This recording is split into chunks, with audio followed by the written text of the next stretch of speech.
ମୁଁ ଏହି ଭିଡ଼ିଓ ମାଧ୍ୟମରୁ ଆପଣମାନଙ୍କୁ ଜଣାଉଛି। ଆମେ ଯଦି ଏହି ଅଳିଆ ଆବର୍ଜନା ଏଣେ ତେଣେ ପକାଇବା, ରାସ୍ତା କଡ଼ରେ ପକାଇବା, ତେବେ ପରିବେଶ ଦୂଷିତ ହେବ। ପରିବେଶକୁ ନିର୍ମଳ ରଖିବା ସହିତ ଆମେ କିପରି ବର୍ଜ୍ୟବସ୍ତୁକୁ ବ୍ୟବହାର କରି ଦୁଇ ପଇସା ରୋଜଗାର କରିବା ସହିତ ଜମିର ଉର୍ବରତା ବଢ଼ାଇବା ପାଇଁ ତାହା କହୁଛି। ପ୍ରଥମେ ଘରେ ଆମେ ଜୈବିକ ଓ ଅଜୈବିକ କୁଣ୍ଡ ଦୁଇଟି ରଖିବା। ଘରୁ ବାହାରୁଥିବା ଜୈବିକ ଓ ଅଜୈବିକ ବର୍ଜ୍ୟବସ୍ତୁକୁ କୁଣ୍ଡ ଅନୁସାରେ ରଖିବା। ଦେଖନ୍ତୁ, ଏଇଟା ଗୋଟିଏ ମସଲା ଡବା କାଗଜରେ ବନିଛି। ଏଇଟା ଗୋଟିଏ ଅଜୈବିକ ବୋତଲ ପ୍ଲାଷ୍ଟିକରେ ବନିଛି।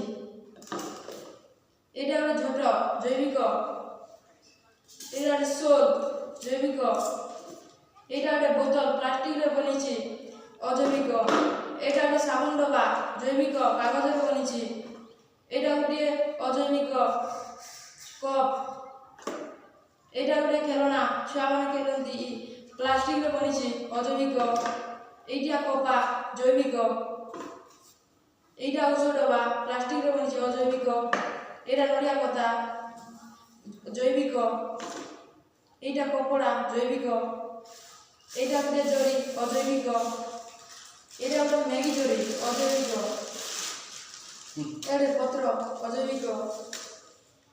ଜୈବିକକୁ ଆମେ କମ୍ପୋଷ୍ଟ